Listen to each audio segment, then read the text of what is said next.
Good evening, everyone. Welcome back to the Abundance Street Podcast. I'm your host, Janice Luke, and I'm here with my lovely co-host, April Capri. April Capri's in the Hi, building. Janice. Hey, what's up, April?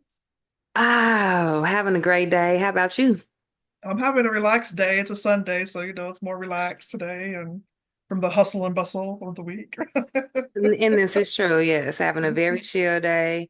We're Yeah, almost matching. I love it. We have yeah, the chill colors on today. I love it. That's I awesome. love it. We Yeah, also have a very interesting guest. I'm excited to get into his story. I am too. Very interesting. So tell us Very about it. interesting. We have a special treat. So we have a licensed professional counselor and life coach with an extraordinary gift. It's called Highly Superior Autobiographical Memory, or HSAM. He can remember every day of his life since the age of 6, including details like the weather, events, and personal experiences. At the age of 64, he's used his remarkable ability to help countless individuals heal from their past and navigate life's challenges. As an author of over 20 books, he combines his unique memory with professional expertise to guide others towards personal growth and success. So today we're diving into his incredible journey and life-changing insights. You all, let's welcome Mr. Frank All Healy. right. All right. Hey, Frank. Hey, Hey, how you doing? Hi. uh, Hey, Welcome, welcome, welcome. it's a pleasure to be here. yeah, I'm so glad So, you could join us. That's pleasure to awesome. have you. Yeah. So tell us about your unique story, which we're intrigued. So let us Very know. intrigued. Yes. Okay, well, it started when I was homesick from kindergarten for a week way back in 1966, where too sick to even be up playing with toys. But it happened that my uncle down the street, Uncle Billy, had just given me a calendar for that year, and I looked at each block of each date and pictured the coming on theme for what would be on primetime TV that night, and then played the song in my head. And before the week was out, I made those associations. And by the end of the week, I realized I knew what day of the week every day of that year was going to fall on. I mean, I knew that particular year, Easter was going to be April 10th, Thanksgiving was going to be the 24th of November, my birthday would be a Saturday and Christmas would be a Sunday. And from that week on, every day for the past 58 and a half years, I made mental notes all day. I'd notice the weather, things going on with me, and if there was any significant news, what date it is. So my autobiographical memory goes back for every day, 58 and a half years. And sometimes people they'll tell me their birth date or a significant day in their life, like their wedding, and I'll tell them the day of the week, what the weather was like, and things like that. Of course, weather in the area I was in, Wow. so Oh, Oh, wow. that That is is, so cool. it sure is. Okay, March 8th, 1973. okay, that was a Thursday, and yes, Yes, and it was. it was very mild at like in my area where I grew up, the Philadelphia area, we hadn't had any snow that entire winter, and then the mild weather continued through March, so it was very overcast but very warm out. Wow, That that is is incredible. amazing. Well, I I can't was remember born. what I did last week. Okay. Yeah. It's so And I much have to going on. concur. I have to concur. I was born on a Thursday. So yeah. Yeah. Wow, that's amazing.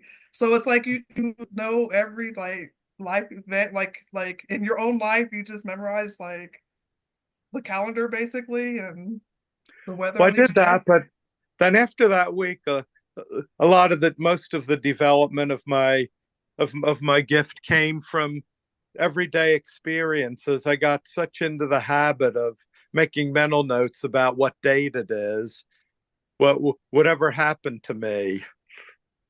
Wow. So And in 2011, specifically Wednesday, February 9th, I was studied for a day at the University of California.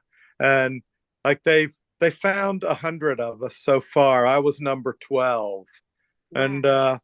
they found and one of them was the actress Marilu Henner.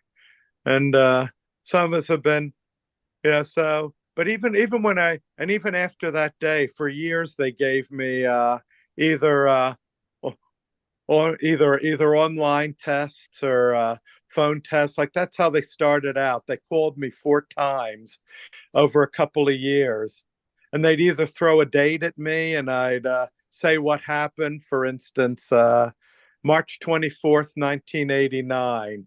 That was the Friday before Easter. And in my area, it poured rain, and that was the day of the Exxon Valdez oil spill in Alaska. Or they'd say like, when did the Queen Mother die in England? And said, oh yeah, Saturday, March 30th, 2002. Also, it was the day before Easter. So, and after 4 of those, they decided to have me over for more intense testing. Wow. Yeah. That's pretty interesting. So there's only 100 people with your same gift in the world?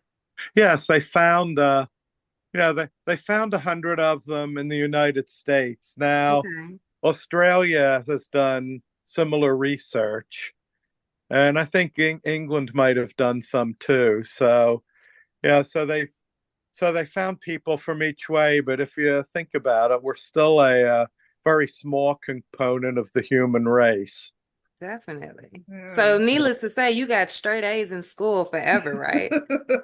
Well, it's interesting how my memory was really good for my memorizing things, but it was sort of like a good and a bad aspect of it. That was the good part. I could memorize anything. The not so good part would be sometimes my mind was so taken up with facts and figures and all that it made it hard to pay attention in class because so much was going on in my head. And so I had to learn social skills too, because same thing would happen when I'd meet somebody. Maybe I wouldn't be paying attention to what they were saying and what I could say and also. But I've learned to make it a positive thing now. For years, my memory of this was kind of a mixed blessing. It had good and bad points because the good point, of course, was remembering all the good days in my life. But if you think of the corollary of that, I also remembered all the bad days, like Yeah. romantic breakups, bad days in school and work. And so it was, but over the years, I learned. In fact, that's why people have often said to me, well, boy, you should be an accountant or an economist, some mathematician or something. But when I was studied at UCI, I I found out that I really learned that my memory has less to do with numbers and things and more to do with autobiographical events. So I Okay. ended up studying psychology so I could learn to release the negative feelings I get from the bad memories, but keep the good feelings from the good memories. And now you know, I've been a licensed professional counselor for 25 years and have worked in the field for 36 years. And I've done so I help people with, among other things, post-traumatic stress, able to read it. And I've written about that, and I've written over 20 books that are available on Amazon. And one of Wow. them, well, 3 of them are a self-help trilogy called Heal Your Memories.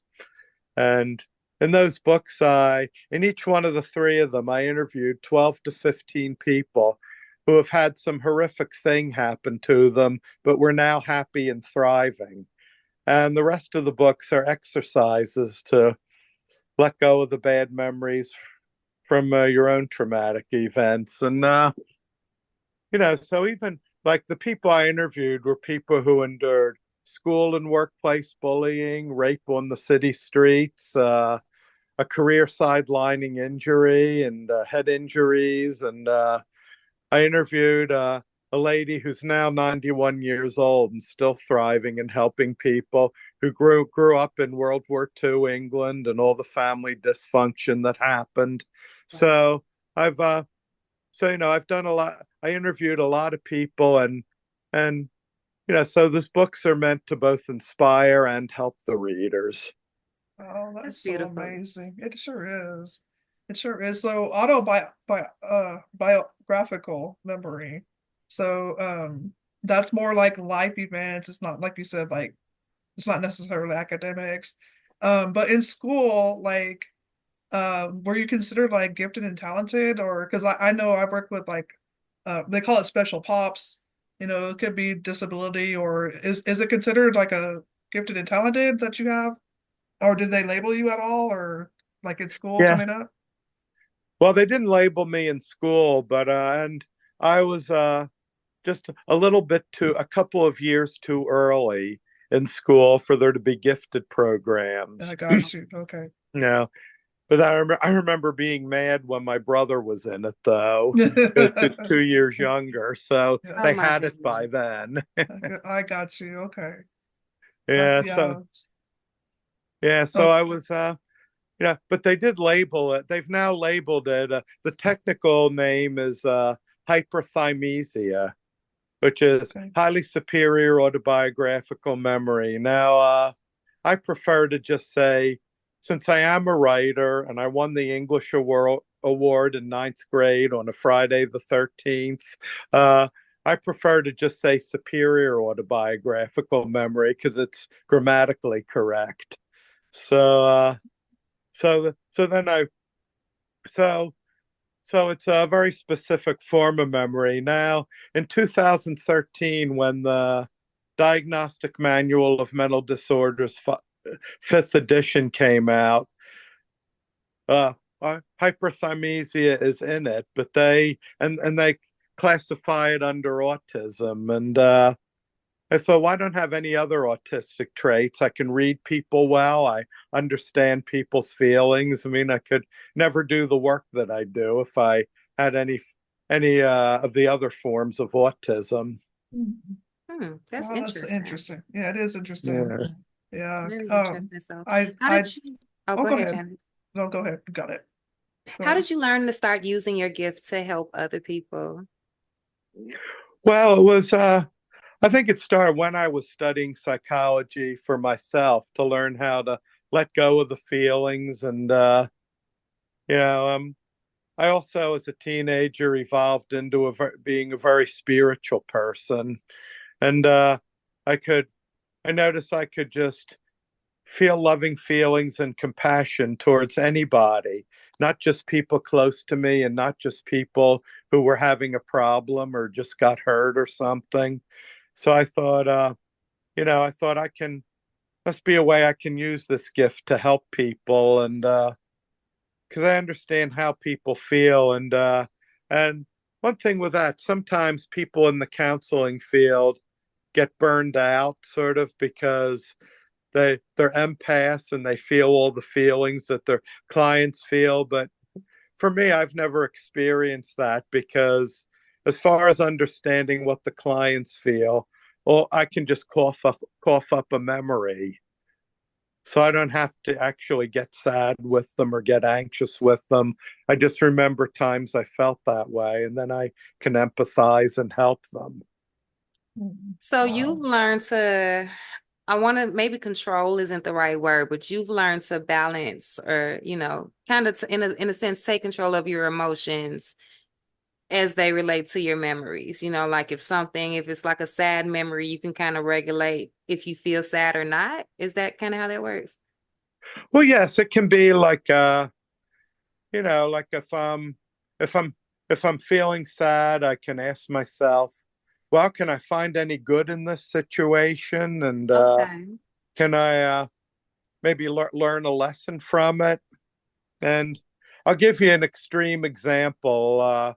On June 28th of this year, unfortunately, my little brother, who I talked about a few minutes ago, died Oh, at no. 61. And Oh, course, I certainly had Sorry. my sad moments, particularly when I was around the family those few days, and then 3 weeks later when we had the funeral, because he was cremated, so we could wait that long. But my ability to regulate my feelings, my emotions helped me to not get real depressed about it, and not feel sad every minute of the day for a while. Is this And something that you had to work on doing? I mean, was it more difficult early on in your life to be able to do that?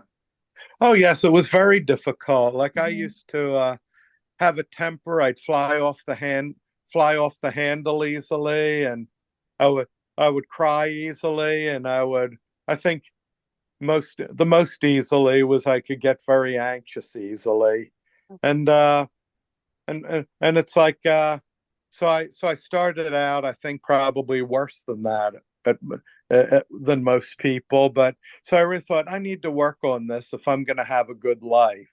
And it kind of tied in with learning to release the feelings from bad memories, well, release the feelings from bad current, not undesirable, I should say, current things that are happening. Right. And did you have to go through counseling to get help with that as well? Yes, it took a lot of going through counseling and going and self-help seminars and reading a lot of books on the subject, as well as my formal studies of psychology. But I got now I wouldn't say anybody is perfect at this. Well, maybe some of these sages are, but Mhm. who meditate all the time. But yeah, I'm able to live my life not too you know able to regulate even after a couple minutes of feeling a certain unwanted way. Oh, That is amazing. really special. It I is. know because I'm thinking, are there any special populations like maybe veterans that have, of course, the PTSD and or people that have been divorced or, trauma victims or something like that? Are there any special populations that you tend to serve more than others? Well, I've served.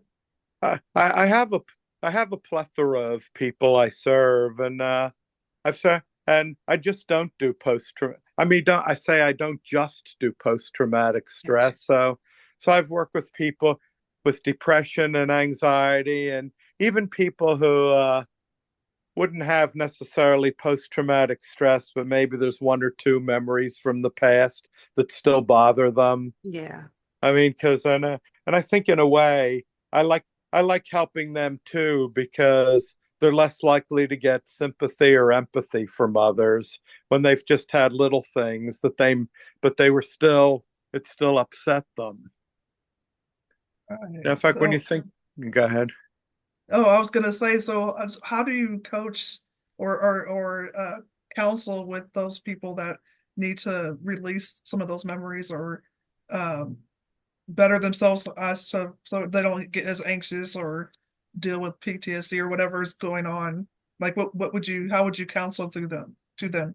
Well, it's a combination of things. I would teach them some relaxation meditation, some deep breathing, and I would teach them cognitive reframing, how to reframe the thoughts about the incident, and and there's I also do a meditation where I describe it in my book, Heal Your Memories, Change Your Life, about how you can visualize a bad memory from the past, then switch to a good memory for a longer amount of time. And then, like maybe the bad memory for 1 minute, the good memory for 3 minutes, and keep going back and forth. And I will say that technique originated with NLP, neuro linguistic programming, but it's very helpful because eventually the idea is that the feelings you have from the good memory will overpower the bad feelings from the bad memory. So that then if the bad memory pops up again, you could just think, so what, it happened, without any emotional charge that you used Wow. to have. And, I've helped with, and you combine, so if I combine a lot of those techniques, it helps. And there's a simple grounding technique I like to do with clients who disassociate, like they go out of the present and into a past time. And it's a simple grounding exercise where you keep repeating to yourself what day it is, where you are, what's going on, really going on in front of you, so that they'll think, okay, it's not that time when I was raped, or whether my parents made me spend an entire summer in my room. It's today, and my life is this now, and help them get right into the present moment. Mm. I think living in the present is very important, especially now because there's so many things happening. I've noticed a lot of people just, myself included, feeling like I'm on autopilot sometimes, but just feeling like you're just going through the day, just trying to get to the next. Because I know me personally, my what I do is I'm a barrier. So there's a hidden treasure chest, like all the way in the back of my head, where all those memories that I don't want to think about go, right? Yeah. Have you ever helped people remember things or improve their memory since yours is, of course, top tier? Well, I think helping people remember something, it's like I don't do too much of that because there's hypnosis for that. Okay. And but I think if someone wants to remember something, I would say, well, start with the emotions that you have, because often when an old memory pops up, the feelings and emotions, they come up quicker than the actual scene, and so start with the feelings and emotions, and then maybe just describe a describe a couple of memories that you do remember, and it might suddenly hit you what the memory was. But you do have to be careful with that because of false memory syndrome. What You is know, false where memory syndrome? yeah, it's where someone might remember a memory, but not, kind of like when you dream, you might dream of somebody else is doing something that it's another person that actually did it. Or maybe your boss or your teacher that's mean looks has a face like a fire breathing dragon or something. So it's kind of like like someone might remember maybe the drunk dad and his buddies were sticking broken glass into them when they were like 3 or 4 years old, but then find out the real memory was that they had some surgery when they were that young, and maybe were aware of more than you're supposed to be while you're having the surgery. Got it. So it's like a distorted memory in a way. Yeah, that's it. Okay. So Ooh, the brain interesting. is so powerful. It is. Yes, it really is. So, and that's why I mean, the good part of that is that we can have more control over our moods and feelings than most people know that we can. Right. Because sometimes they can be kind of detrimental. So especially if you are suffering from a trauma and you're going through the PTSD and everything, and for you to be able to help people kind of heal from that and uh get their emotions under control and things of that nature. I think that is so powerful because you could be somewhere where it could happen anywhere, and you don't want to be like in the workspace and you're going through an episode and or something, and people are like looking at you like what's going on. But if you're able to get control and have techniques to control that, that's so powerful that you're able to do that to help people. Oh, yes, it is, because same thing can happen with people who are in mourning. Mhm. Like, I'll tell them, like, you don't have to think about the episode all the time, and maybe have a period of a half hour a day for a while where you look at pictures and think about your lost loved one, and do all your mourning then for each Mhm. day. Then you can put it on a back burner for the rest of the day and go to work and live your life, because Mhm. you're going to come back to it. either later that day or tomorrow. You're going to spend time. In fact, I call it a date with your lost loved one, Mm. that period you'd spend. Wow, that's amazing. It's Yeah. amazing. And what about like triggers? I know I suffered from that. I'm in a healing process, a full disclosure, and I'm actually doing pretty well. But You are. I did I had a couple of episodes on my job where I got triggered, and I was really having a hard time being in control, even though I kept it together, but it was kind of rough. Those triggers, I mean, it could be something to trigger the memory or trigger the feeling, I guess. The like a rush of emotions. Mine was always rage, but but what do you say about that? Like, how does that come into your practice as well? Well, yes, I currently at my full-time job, one of my things I do is run a group called DBT and Anger Management. DBT stands for Dialectical Behavioral Therapy. And that's really good. All the components of that, especially distress tolerance, works well for anger. Okay, Interesting. yeah. Interesting. So tell us about this group. Like, is it a group of counselors? Is it a group of clients? That's a group of clients. Some of them, some of them have anger issues, and some of them have what's called the borderline personality disorder, and they Okay. need to and the people with that really need to learn emotional regulation, which is one component, because part of that personality disorder includes that you really don't control your feelings or emotions at all. Is that So brought on? Can that be brought on by PTSD, like a trigger? yes, it Okay, can. okay, yeah. I got a weird question. With social media, have you seen, because we've seen both sides, I was born in the 80s, so I know what it's like to not have the internet.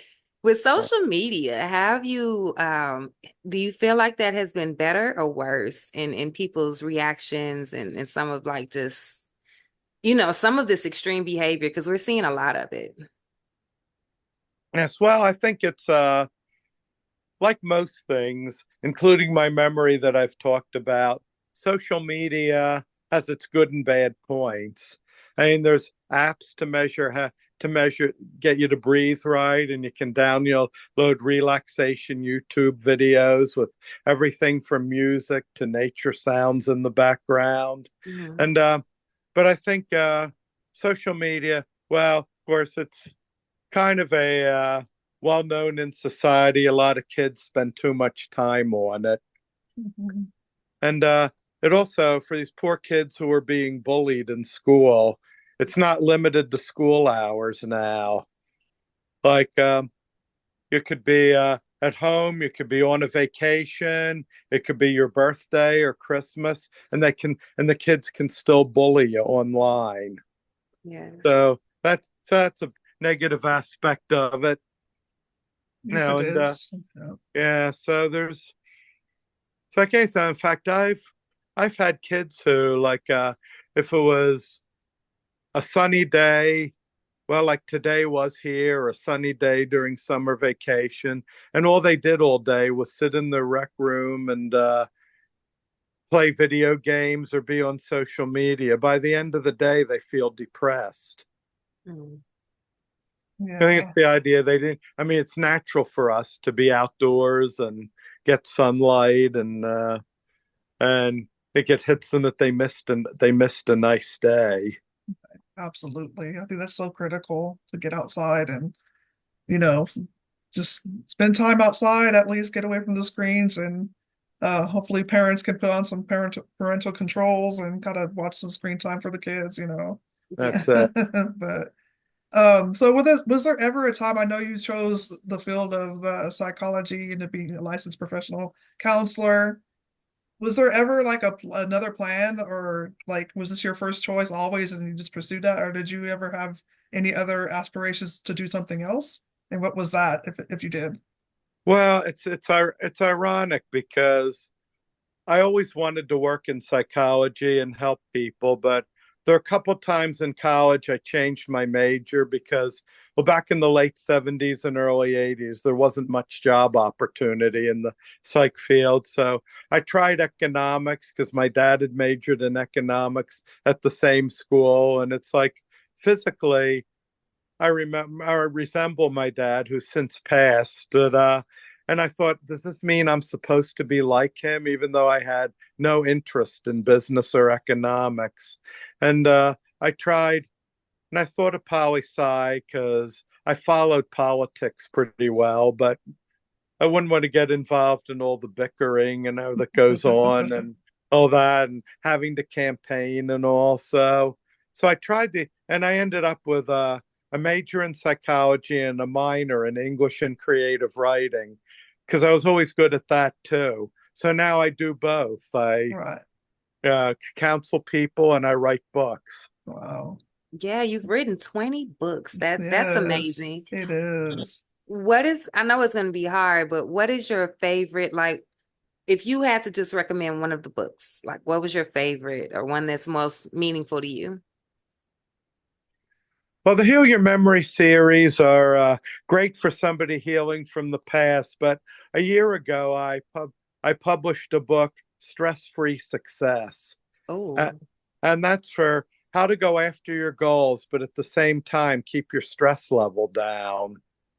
oh, I Oh, need yes, I need that one. that. Yes, I think I was just telling April it's been a week. I don't But remember. Look. So much going on. wow, that's That's awesome. amazing. Yeah. Do you do like classes as well? Like, do you do like instructional videos or are your sessions like private sessions? Now, my sessions are private, confidential sessions, and Okay. I'm also a licensed coach, so I sometimes I'll coach people, life coach people, help them go after their goals, and the stress-free success stuff helps with that too. And I plan to probably after I retire in about 3 years, I might start do, doing some online courses too. Okay. That would be nice. Yes, Yeah. that's very nice. Wow, that's awesome. Your story is very intriguing. It's amazing. I don't know what else to say. I mean, it's very interesting. So, can you tell us, like, can you tell our audience where people can find you? Well, I have a website that's currently going on some renovations. Uh, but if you want to, like, the new website that's going to be mine is called, and I've already started putting things on it. My website manager, who is also my stepson, is working on it. It's called www.healyshealing.com because I I figured love I have the that. somebody, I mean, sometimes somebody will be Captain Obvious to you. So about 12 years ago, somebody pointed out in a book seminar I was going to that I have the perfect last name You for a do. healer. I was gonna say it is not a Absolutely. coincidence. Yeah. Yes. That is awesome. I love that. Section. Are you on Yes. Facebook or Instagram or any of those? Yes, those are the two that I'm on, Facebook and Instagram. And I might, yeah, I've considered joining like TikTok and some of the other ones to reach more people. Because Yeah. and probably the most like you can go to my Facebook page, just put my name in, and probably at this point, until my website is all renovated, probably the easiest way to reach me is my private personal, not private, but personal email, which is Healy's Heal, you know, the number one at msn.com. Okay. We'll be Awesome. sure to put the links in the description box of the video. And Yes. And it's Healy's heel, not Achilles heel. Now, Right? Healy's Heal. I couldn't resist. I'm sorry. I'm kind of a silly person. so funny. I That would could be get silly. interesting, but So Wow. we Yeah. got a few minutes left. I wanted to ask you a question. I guess as it pertains to children. if how do you help children, and like what would you say to motivate them through maybe like something that makes them different or special from the group? Because I see that, you have a past of, people bullying you and definitely standing out in the crowd. And now that you help people do that, I know it's a bit different for children because they're at a weird place in their development. Sometimes they take things extremely hard. What would you tell or say or help, how would you help the kids? I guess that's my question. Well, I would help them to well, it kind of be a two things with them. One is to learn to value their uniqueness and change their self-talk and their self-statements. But I also times directly teach kids how to handle bullying. A lot of it's reframing your thoughts so you won't pay attention to the bully, because the biggest punishment you can give somebody is to ignore them. I have I to mean, agree. people would Yeah, prefer negative attention rather than none. And I explained to them, if you start ignoring the bullying, at first they might try harder. So you got to be really ready. But if you continue to ignore all their crap, well, eventually they'll move on to someone else. I agree. Yes, I agree as well. It's I think it's hard to do at first, but like you said, to just be ready and then just be patient. So, That's it. but I agree with that.